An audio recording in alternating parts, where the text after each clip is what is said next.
what sort of decisions might you challenge using the Judicial Review Pre-Action Protocol? So some examples might include refusal to take a claim, so obviously there won't be any appeal rights there. Claim closure, it's worth noting that there is a right of appeal against claim closure, however your client might not be notified of their appeal rights. Inappropriate claimant commitment, CPAG have been doing some work around claimant commitments. If you have any issues around the claimant commitment, please contact my colleague Lindsay Dalton. Specifically, claimant commitment doesn't carry a right of appeal, so there are templates available on our website for different adjustments that should be made. Please use those or get in touch if your client has inappropriate commitments. Decisions to recover overpayments, because those decisions are discretionary.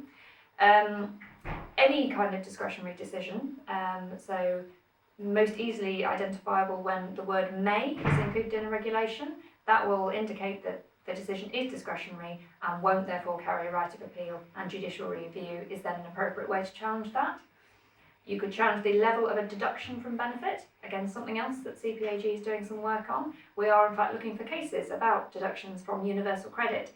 So if you have any clients where you think that their deductions exceed the maximum that's allowed, or that the deductions from their universal credit, the way that they are interacting with each other is inappropriate, please get in touch.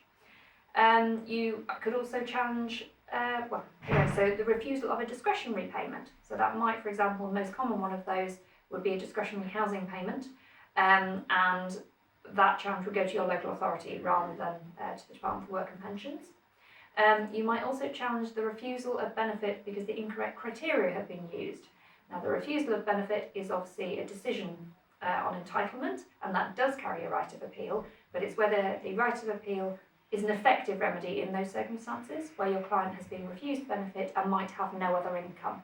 So that would be, we'll move on to look at grounds in a minute, or in the next session. That would be where the alternative remedy is not effective.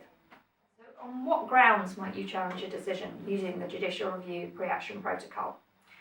So the most common grounds that come up in a welfare benefits context would be unlawful delay or failure to make a decision, failure to exercise discretion or operation of a blanket policy. That might come up, for example, we've used that particularly where overpayments are always recovered.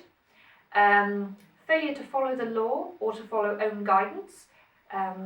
That might also include failure to follow the law but following own guidance, where the own guidance is itself unlawful. Procedural irregularity, for example, failure to provide a decision notice or to provide reasons where there is an obligation to provide reasons. Also failure to advise of appeal rights. Failure to take into account relevant evidence or taking irrelevant evidence into account. So that might come up, for example, we've done some template letters on failure to take into account DS 1500, where a claimant has provided a form from their doctor evidencing that they are terminally ill and their claimant commitment either hasn't been adjusted or they've been required to accept a claimant commitment. You might also look at discrimination. So that is something that you can, where the effect of a policy or practice is discriminatory against a group that your client belongs to, and that can be challenged by way of judicial review. What can you ask for when you're sending your judicial review pre-action protocol letter? So the remedies that you're seeking might be that you're asking the decision maker to follow the law, which would obviously have the effect of changing the decision. You're asking the decision maker to exercise their discretion. It doesn't necessarily mean in exercising their discretion you're going to get the outcome that you want, but you would hope once you've built your case that once they exercise their discretion, you achieve the outcome that you want. You might be asking them to change their guidance. You might be asking them to provide staff training to make sure that their staff follow their guidance. You might be seeking damages, including Human Rights Act damages, which again is a difference between using the Judicial Review Pre-Action Protocol and the appeal route, where you wouldn't be able to seek Human Rights Act damages. However, it is worth noting that in the pre-action stage, you're never going to get Human Rights Act damages. It's something that you can ask for, and you might get if it were to go to litigation, but just be aware that although you're requesting it, you're unlikely to achieve it in the pre-action stage if the matter is resolved in that stage. Where do you send your Judicial Review Pre-Action Protocol letter?